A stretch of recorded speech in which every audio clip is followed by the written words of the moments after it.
નમસ્કાર વિદ્યાર્થી મિત્રો, હું ચિંતન બારિયા. ઓટોમેટિવ સ્ટાન્ડર્ડ 10ના યુનિટ પહેલું, એમાં સેશન બીજું, ઓટો બોડી. આ સેશન વિશે આજે આપણે અભ્યાસ કરીશું. આગળના ચેપ્ટરમાં આપણે ચેસિસ વિશે અભ્યાસ કરી ગયા. ત્યારબાદ એની પછી આપણે આજે ઓટો બોડી, બરાબર, એનો અભ્યાસ કરીશું.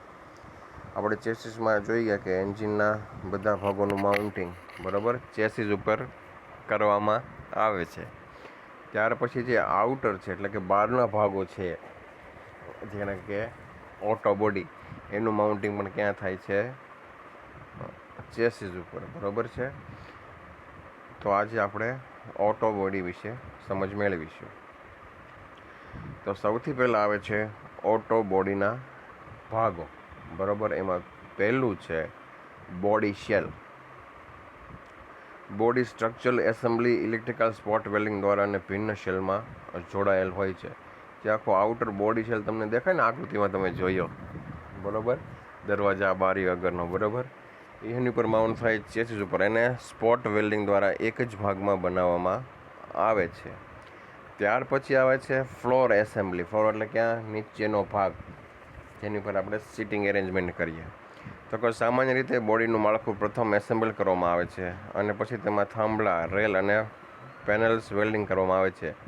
એના દ્વારા શું થાય? આખી બોડીની રચના થાય છે. ત્યાર પછી એમાં આવે છે દરવાજા.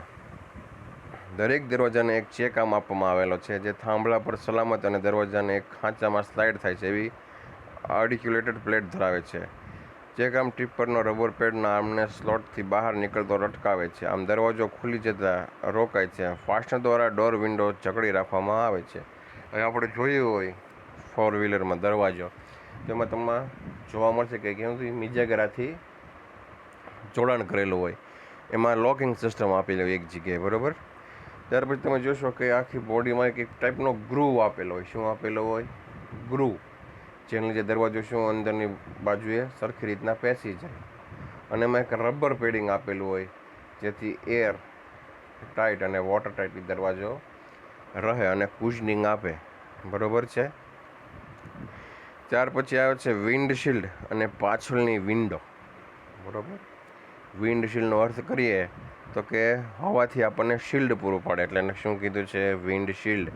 જે આગળની ભાગે જે કાચ હોય, બરાબર, એ વિન્ડશીલ્ડ. વિઝિબિલિટી સુધારવા માટે વિન્ડશીલ્ડ અને પાછળની વિન્ડો વક્ર રાખવામાં આવે છે. તેમને વેધર સ્ટ્રીપ અને બાઇટલ મેટલ રિલીવ આપવામાં આવે છે. હવે આપણે તમે જોયું હોય ડ્રાઈવરની સામેનો કાચ, એ કેવો હોય? બહારની બાજુ છે વળેલો હોય, અને પાછળની બાજુએ પણ કેવો હોય? બહારની બાજુએ વળેલો હોય. તેમાં એક વેધર સ્ટ્રીપ આપેલી હોય. કેવી સ્ટ્રીપ આપેલી હોય? Weather strip. એટલે કે શું? તો કે સામેની બાજુથી કાંઈ પણ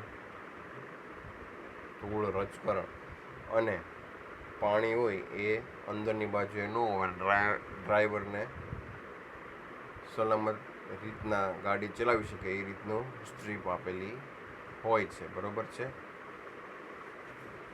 ત્યાર પછી આવે છે ઇનર ટ્રીમિંગ.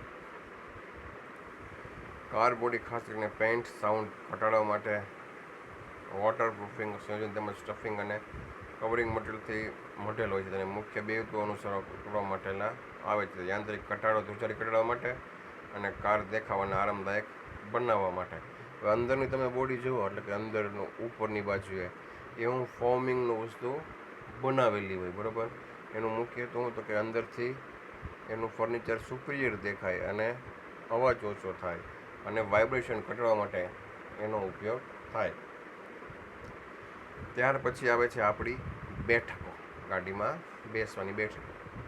બે જ પ્રકારની ફ્રન્ટ સીટ, સ્ટફ્ડ કાપડ અને ઇમિટેશન લેધર ગ્લાસ ચડાવેલ સીટ બેક લગાવેલ મેટલ ફ્રેમિંગ હોય છે. બાજુ પર આવેલ લીવર ગાદીની સ્થિતિ ગોઠવણી બંને અલગ રાખે છે. કુશનિંગ ગાદી પર માત્ર દબાવેલી ફિટ કરવાને આવે છે. પાછળની સીટ બે ભાગમાં વહેંચેલી હોય છે.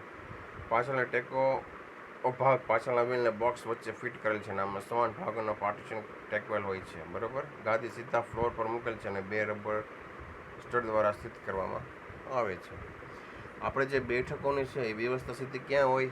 ફ્લોરિંગથી બનાવવામાં આવે છે, બરાબર. ફ્લોરિંગ સાથે જોડવામાં આવે છે. હવે નીચેના ભાગમાં જોશો તો એને ક્યાં સીધી સ્ટીચ કરેલી હોય તો કે આપણી ચેસિસ સાથે. એની રચનામાં તમે જોવો તો કેવું હોય, લોખંડના પાઇપ હોય, બરોબર. એની અંદર સ્ટફ કાપડને ઇમિટેશન લેધર દ્વારા એને શું કરેલું હોય, બનાવવામાં આપેલી હોય. એ આરામદાયક રહે એ ખાસ જોવામાં આવે છે. અને એની અંદર બધી વસ્તુનું ફ્રેમિંગ કરેલું હોય, પફ્ડ મટીરિયલ એ બધાનું, જેને લીધે શું થાય, એ સીટ આપણને આરામદાયક રહી. પાછળની સીટ છે એ સીધી એક ભાગમાં જ બનાવેલી હોય. આગળમાં ડ્રાઈવર અને ડ્રાઈવરની બાજુની સીટ છે કેવી હોય, અલગ અલગ હોય. પાછળની બેક સીટ છે કેવી, એક સાથે જ બનાવવામાં આવેલી હોય છે, બરોબર છે. ત્યાર પછીનો ભાગ છે હુડ. હુડ ક્યાં આવેલું હોય, આગળના ભાગમાં જે એન્જિનનું ઢાંકણ છે એને શું કહેવાય, હુડ. આપણે બધાને ડેકી કહીએ પણ ડેકી ન કહીએ, શું કહેવાય, હુડ. એન્જિનના ભાગને કવર કરવા માટે પાછળ મજાક લગાવી હુડ એક પીસમાં બનાવેલ આવે છે. એન્જિનના ભાગની ધારની આજુબાજુ જેના પર બંધ અવસ્થા હુડ ટેકલ હોય છે તેને રબર બમ્પરની પિન લાગવેલ આવે છે. લોકિંગ કેચ અને વડે હુડ બંધ રાખવામાં આવે છે. હવે જે આ એન્જિનની ઉપર જે ઢાંકણ છે એ એન્જિનનું રક્ષણ કરે ધૂળથી અને વરસાદથી, બરાબર. એ હુડ છે એની એક બાજુએ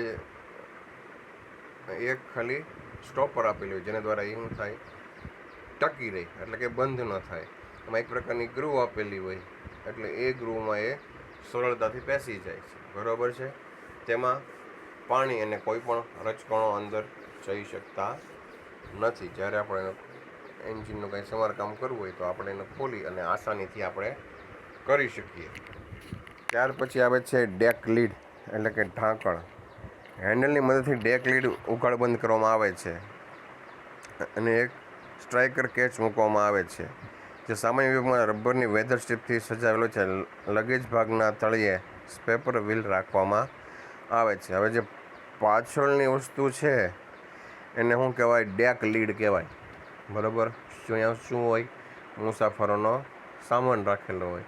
એ ડેક લીડ છે એવું હોય તો કે એ મિજાગર દ્વારા એને રાખેલું હોય જેના દ્વારા આપણે એને ઉઘાડ બંધ કરી શકીએ. તેમાં એક વેધર સ્ટ્રીપ હોય, એ શું કરે તો કે એને એર ટાઈટ અને